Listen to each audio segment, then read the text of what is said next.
So for everything that you'll need will really be provided. So you'll have internet access, and that's really the main thing that we'll be using. Is we're using a lot of online resources, free practice tests, Khan Academy, the new ACT Academy, those kinds of things. That'll be usually what you're doing. And the way it looks really is you'll be going through practice tests, doing specific like subsets of problems with students and kind of tracking their progress. And then you'll be going over the answers and explanations and stuff like that. And so I'll walk you through all of that. But that's pretty much everything you'll need. The only other thing that we're going to be sending out a poll for is going to be carpooling. So who has a car, doesn't have a car, when they're available, that kind of thing. And we're going to do our best to match you up so that that won't be an issue, and then transportation. So basically what I'll tell a student on the first time that we get together for our first session is that this is going to be a 4-step process. And so I'll walk you through each of these steps and how those steps change as you move on with the student. Because these are standardized tests. They don't want everyone to do perfectly because it wouldn't tell colleges anything. So they want to be able to give a test of logical reasoning. They can accurately tell colleges this is where this student stands in comparison to this other student. Because they could have gotten the same A in whatever English class or whatever, but at one school they could go through a lot of those. But they make the test long so that you want to get tired and just give up and Christmas tree it. They make the answers all confusing and similar so that you're doubting yourself. They're doing everything that they can to really get in your head so that they can get you focused more on your doubts and your kind of feelings of your lack of confidence so that you're not focusing on the problem here. And so that's one of the biggest things with tutoring is encouraging the student that you're working with to realize you got to kind of step back from it a little bit and not really take these things personally. Nobody's expecting them to get a perfect score. All you really need to do is make sure that you're focusing on the problem at hand at a time, because you have a limited amount of cognitive resources in your brain, and if you're spending 5–10% of it worrying about, oh, I guessed on the last one, I'm still uncomfortable about that, then you're not devoting your full brain power to the task at hand. So you want to make sure that you're encouraging your students not to get in that kind of cyclic thought trap and really just weighing themselves down when it's unnecessary. So there's different strategies when it comes to recognizing those feelings and mindfulness-based stuff where you can recognize that you have those feelings, appreciate them, and then move on without judgment. So there will be things like that you can talk about, and this is how you kind of adapt it to the student you're working with. If they're really into and open to mindfulness stuff like that, then you can talk about how they're feeling, that kind of stuff. If they're a little bit quieter, you might want to take a different approach. So that's kind of on a person-by-person basis. But that's the general thing, is you want to make sure that they know that they need to be working to and actively thinking to avoid those types of traps. So I'm not going to read everything because that's horrible presenting skills. There's tons of text on here, so if you, and we'll make this available to you guys online so you can go back and look at the slideshow, so don't feel like you need to take an exuberant amount of notes or anything like that, and I'll just leave this up here for reference later. So one thing that you want to try and be doing is to take notes when you're working with a student each session. It can be before, during, after. But you want to make sure that you're tracking progress because it's really, really helpful to be able to go back and look at your notes, remind yourself of what you did, which practice tests you took, what problems you gave them, and then you can track their progress. And that's one of the reasons we use Khan Academy and the ACT Academy, is because it kind of does that for you. Now you always want to be taking notes on how they're doing, especially their emotional state, stuff like that. But with Khan Academy, as you guys probably know, when you connect a College Board account, then they're able to actually customize practice tests to your weaknesses, how you did on your past tests. So it's a really invaluable tool in that sense, and it does a lot of the hard work for us in narrowing down what to focus on. So don't worry about the 1 hour stuff in yellow and green. That's stuff that I do for the for-profit side of it, based on payments for tutors and whatnot. But basically in this first stage, you're just kind of getting to know the client and their strengths and weaknesses. So you'll be giving them different problems and working through with them. And so, I'll let you read this for a second, but basically you're trying to analyze what patterns you see in their testing performance. So how long it's taking, you're maybe keeping a little note in the back of your head, but this isn't really the primary concern. At this stage, you're more just worrying about where are their strengths and weaknesses, what classes have they taken? Have they taken Algebra 2 yet? Have they done all of that? So that's something to just be aware of in this stage, and you're really just trying to get a handle on where they're at. And again, these are not really set things. This is more just kind of how the tutoring process changes as you move forward. So then you generally want to move on to a stage of more remediation. So now that you're trying to getting these patterns and analyzing them, you want to start to work on the things that they're weakest at. So you want to make sure that you're looking and seeing, okay, they don't do really well with this type of question, where they have to, replace the underlying portion or whatever specific question subtype. That's when you're starting to look at those and see where the pitfalls are, and starting to work on those weak areas. Now you always want to be building confidence with those strong areas. So I always tell people, don't give them a set of practice problems where it's all just the type that they're the worst at, because then they're going to miss 8 out of the 10 and really be down on themselves. You want to sprinkle in some of the ones that they're more confident with as well. So then iteration, here's when you're really getting into practice. You're starting to take note of their timing. You're not really letting on to them that you're actually timing them. You're kind of doing it behind the scenes. Hopefully you'll be able to sneak your phone timer or something. But you want to just get a general rough idea for how their pacing is going.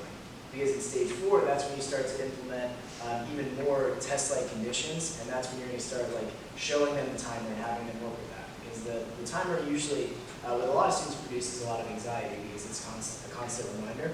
So you want to generally kind of slowly introduce that kind of timing aspect in stage 3 here, and then as you move on, you'll start to actually give them the timer, and it'll be more of a gentle introduction to that kind of time pressure. And that's what you're doing here. You're giving them larger blocks of practice problems. You're not doing each problem with them.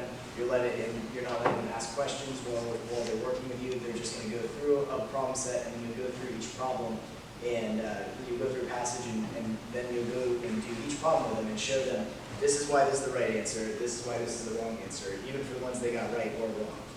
And you're doing that throughout, but at this stage, you want to get them to try and explain that more to you. Because as I'm sure you've heard, if you can teach something, that really means that you actually understand it. So the goal is to get the students to the point where they can explain to you their thought process and why this is right and the other 3 are wrong. And that way you can know that they're getting a deeper level of understanding. So that's what we're building towards all throughout. So that brings us to the FSA. So our goal here is we're going to be working with students that failed the 10th grade FSA. They did not meet it. That's a graduation requirement. So they can't graduate unless they fulfill this requirement. And so what they do is they'll retake it again in 11th grade, and if they fail that as well, then they have the option to get a concordant score on the SAT or ACT. So these are basically, in the eyes of the test takers, they're usually juniors or seniors, but they're at a 10th grade level, not able to meet this requirement. So that's what we're trying to get. So those are the scores. Obviously not everyone went to high school in Florida, but if you did, then you took the FSA in 10th grade, and it probably wasn't a big deal to you guys. But those are the scores that you need to pass, and now it can be satisfied with concordant scores on the SAT or ACT once you've failed it in 11th grade as well. So students will go and does this one have the, here, here's the next one. So here are the concordant scores they need to reach. So we're looking at that top portion, the 480 and the 18, and those are not super difficult scores to achieve. It's actually easier to get the concordant score than it is to get the actual score that you need on the FSA in 10th grade. And so I'm going to just show you, a projector. Yeah, so this is what the FSA actually looks like. This link, and again, you'll have this presentation, but this takes you to a computer-based practice test. And so you basically just kind of click through everything. So if they're still working in the FSA in 11th grade, this is what you'll be doing with them. You'll be going to this link, you're in 10th grade, and here are the reading and writing scores, or the reading and writing tests. So you go here, select. I'm sorry, this is probably really obnoxiously loud. All right, we definitely heard that. And we continue. And so here's what it actually looks like. So it's obviously different than the SAT and ACT because it's a computer-based test. And so what you're doing here is you have the passage on this side, you'll read through it with them.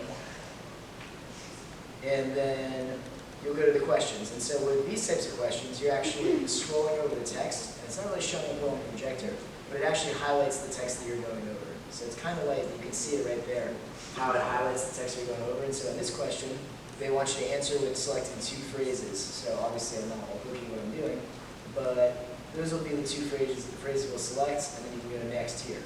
So these are the kind of questions that they use. It's more of a, and I'll get into this in a second, but it's more of like an AP or Lang style assessment. It's more based on stylistic and thematic choices, things like that. And then the other link that I had, this is the writing rubric. And so this is just a rubric that you guys can look through on your own time about what they need to do to get the scores they need on the writing assessment.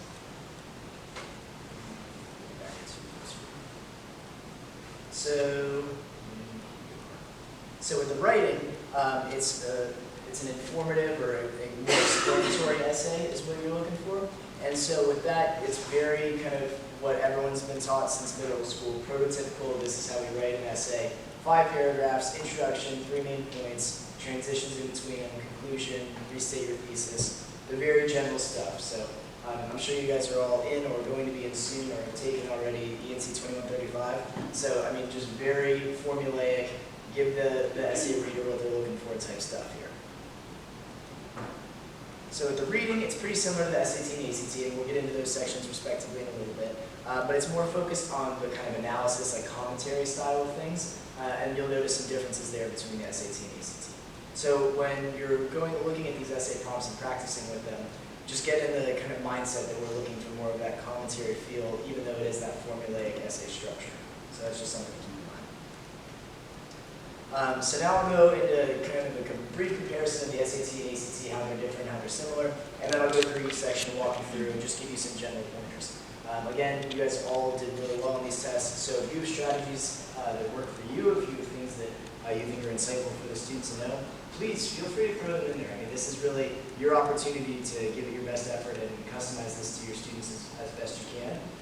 And I definitely do not pretend to know everything about these tests. I run a tutoring business on it, so I'm pretty familiar with them, but if you guys have something to add, feel free to throw that in.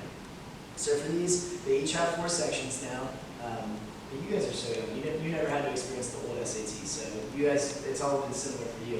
When I started this company, I had only taken the old SAT, and I had to actually go back to high school, to a high school in my area when I was a freshman on spring break, and retake the SAT because they came out with a new one, just so I could tutor it. So you know there are 4 sections each, and each question's worth the same amount of points, but you'll notice that they generally go from easier to harder questions in the passage.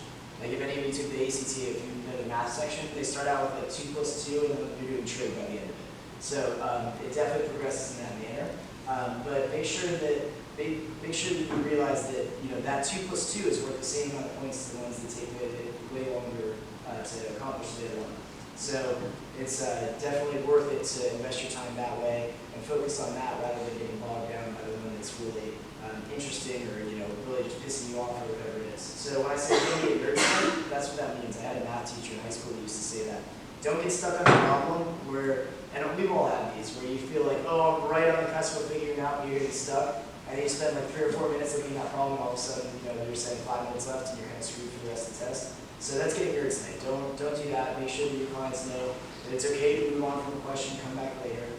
So that's just a general thing that goes for a lot of these things, for all of these sections. And there's no points offered essays, so make sure that they bubble in everything, even if they get to the end and they don't finish. Just bubble in as much as you can. And so that's kind of a general overview of both of them. But you got to understand that these are tests of logical reasoning. So even though it's manifested in math sections, and reading sections, and writing sections, and in the ACTs, in the sense of the ACT science section, it's all just logical reasoning. So there's, yes, with the math section, you have to have some general skills that covers through algebra too.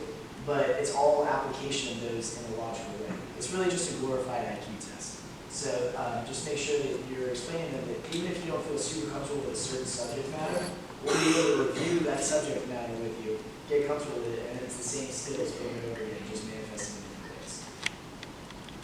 So for the reading section, again, who cares about the old SAT? That's just in there from the labor training. But it's a lot more focused on justification of answers. So if you guys remember, there's like kind of 2-part questions, where they'll ask you a question about what was an author meaning here or whatever, and then they'll ask you to select the line or sentence that was the evidence for that. So some students like these, some students hate these. I personally like them because you know that if you find solid evidence for the answer that you got in the first one, that you can kind of justify and make yourself feel more confident about it. The biggest thing with these reading sections is you have to go based off of what's concrete in the text.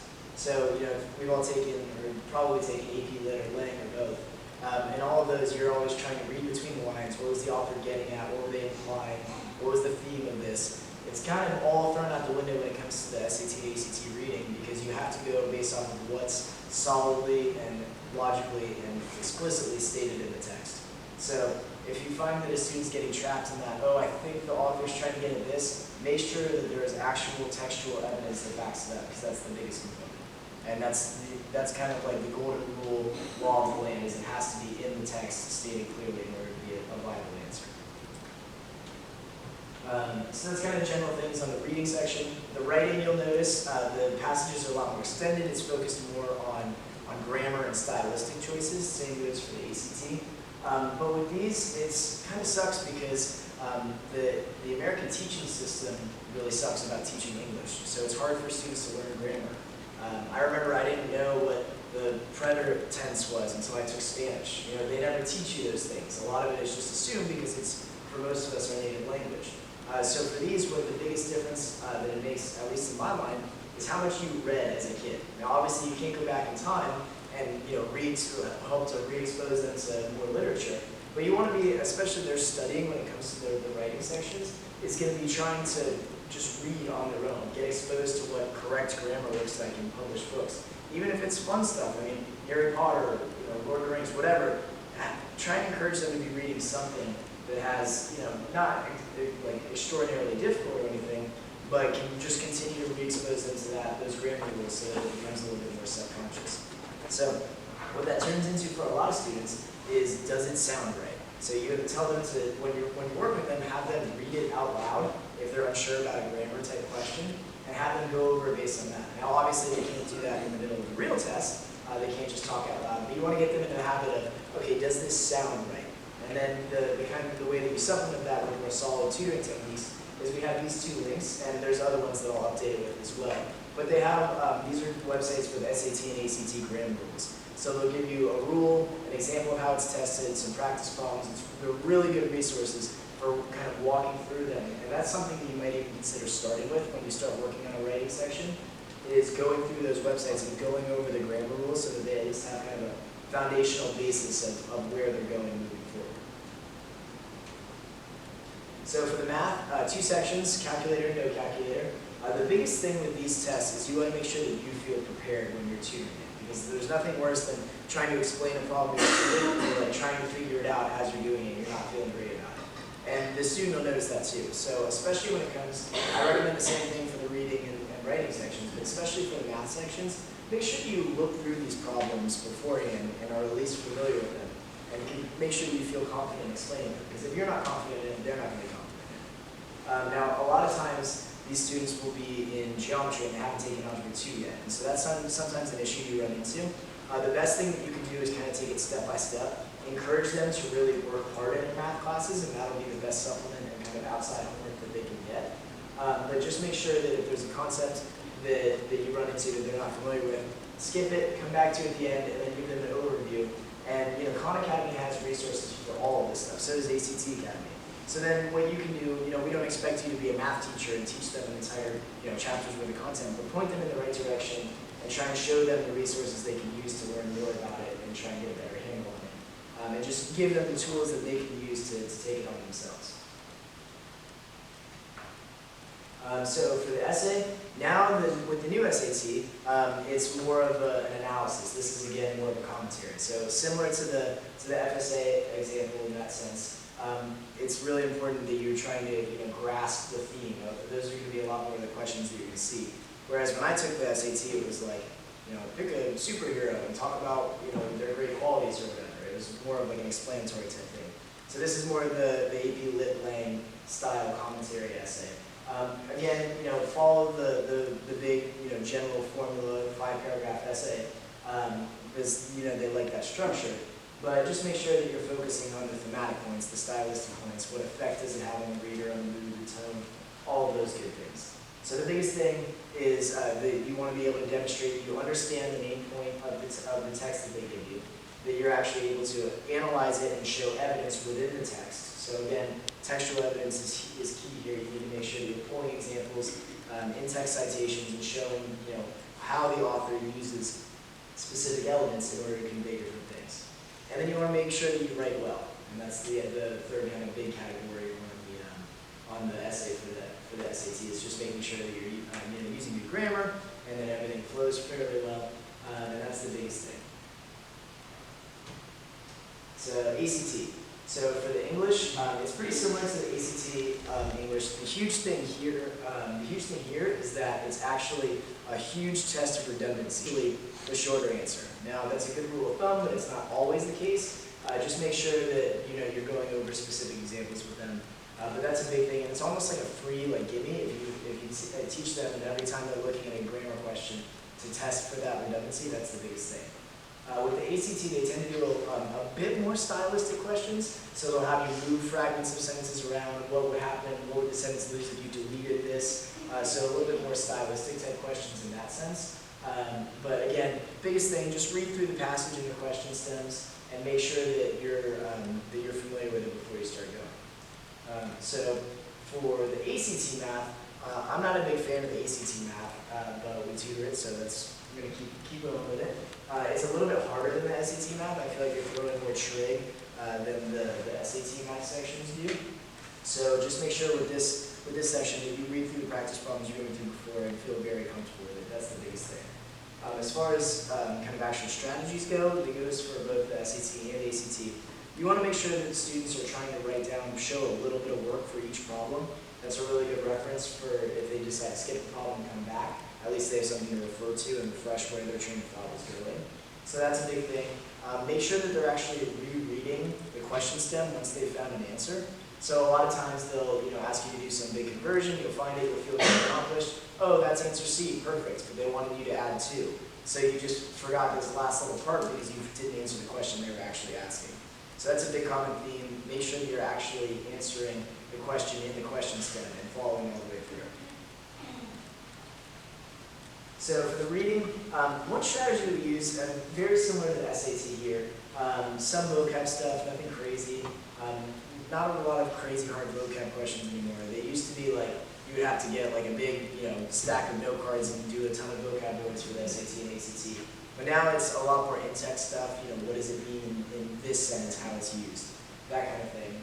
But one kind of strategy that I like to tell students, especially if they're struggling with actually getting through the text in time, is to read the first 1, 2, 3 question stems, not all the answers or anything, but just that way they're kind of reading with a purpose. That way you're looking through it and you go and you get to one point and you say, oh, this is when the author's talking about X, and so I'm going to pay special attention to that. One thing that's really important that I see with a lot of students is that I'm a really slow reader. Like usually I'll tutor someone and they'll finish the passage in like half the time that I do.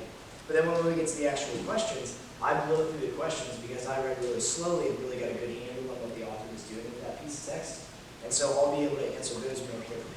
And so I think that's a really important thing to tell your students is don't stress about trying to read quickly if you're worried about time. It's actually more effective, even though it seems a little counterintuitive, to slow down, because that way you get a better understanding of the text and you're not going back and rereading many times because you actually understand it better. So that's one thing that I like to tell my students. The science section usually freaks everyone out, but this is actually my favorite section. I think it's the easiest when it comes down to it.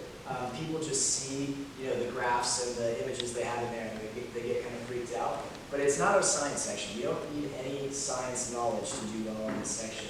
It's literally just a graph analysis. So a lot of them, and even when I took the ACT, there were sections where I would read through it and I'd be like, all right, I don't know what the hell they just said. But the important thing you got to do is just realize it's okay if you read through the passage and get to that point and you're saying, okay, I don't know what this meant at all.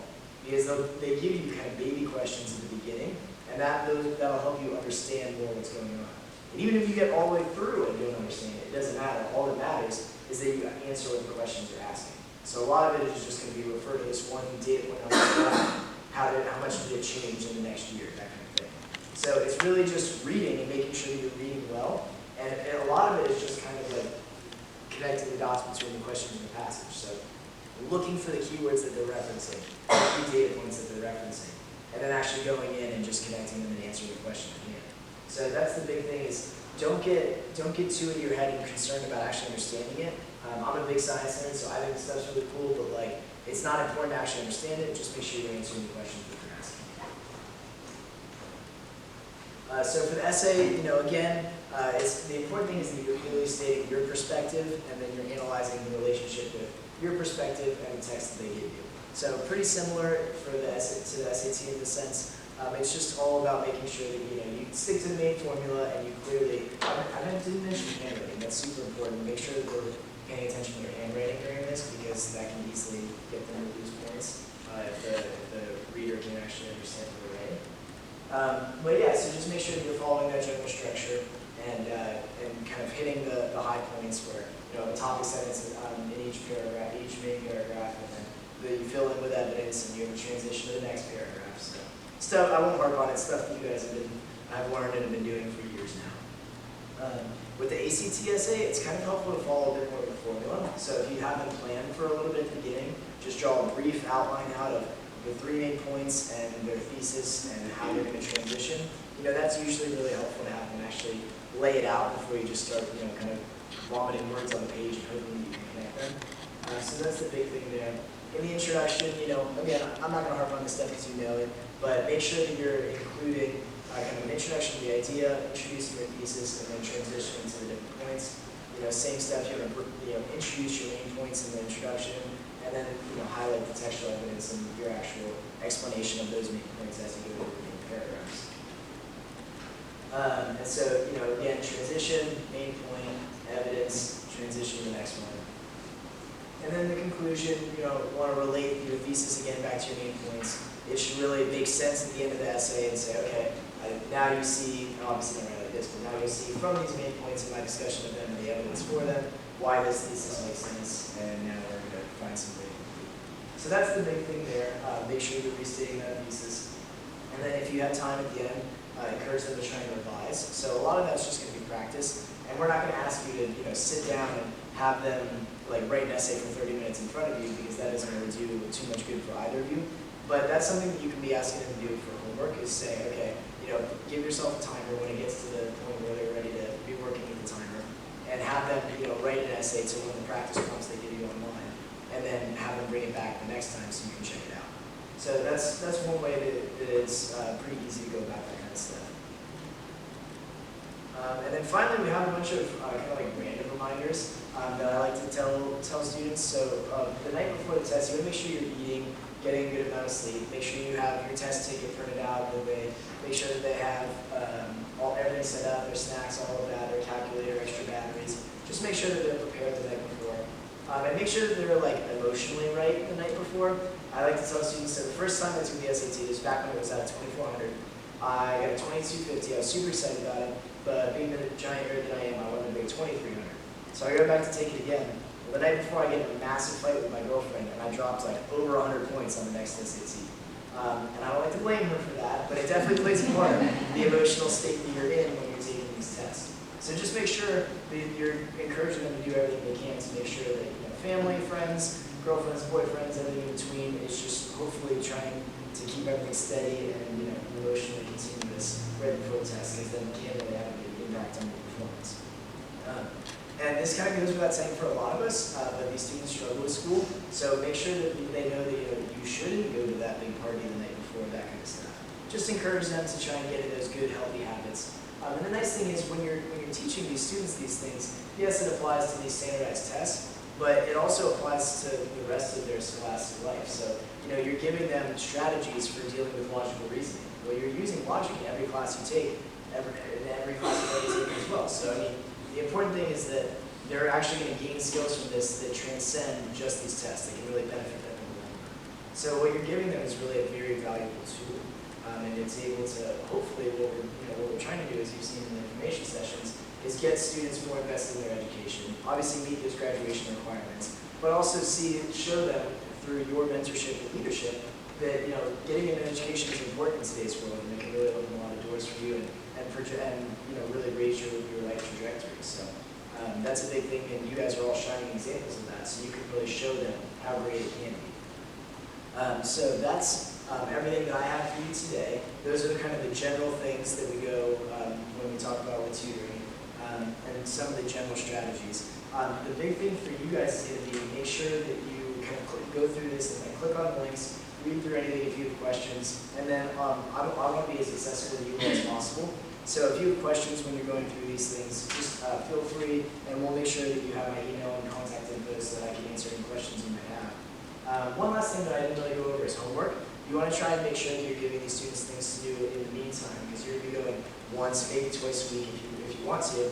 So you want to make sure that in that in-between time, you're giving them things to work on. So a lot of that is going to be on Khan Academy and ACT Academy, giving them practice sets to work with, different things like that, telling them the rules, telling them to watch this Khan Academy video on this math concept, that kind of thing.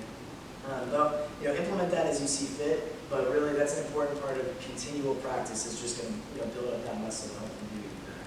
So that's everything today. So we were going to have Mr. Walker come in from the county, but unfortunately we had to cancel that today because there was an issue with some of the forms. So what we're going to do is, after we send out a poll and get your information back, we'll send you another video on how to fill out those forms correctly.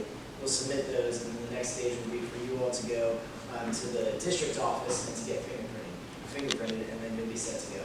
So we'll make sure that you have emails with instructions about all of that stuff, and so it'll all be laid out step by step for you. But that's kind of the process that we're going for, and then hopefully in about a month we'll be good to go and ready to start tutoring. It was an awesome turnout, so I appreciate you guys all being here today. I'm really excited to see so many people invested in this idea and really caring about helping some of the students in the County. So I appreciate you all. Thank you, and thanks for coming.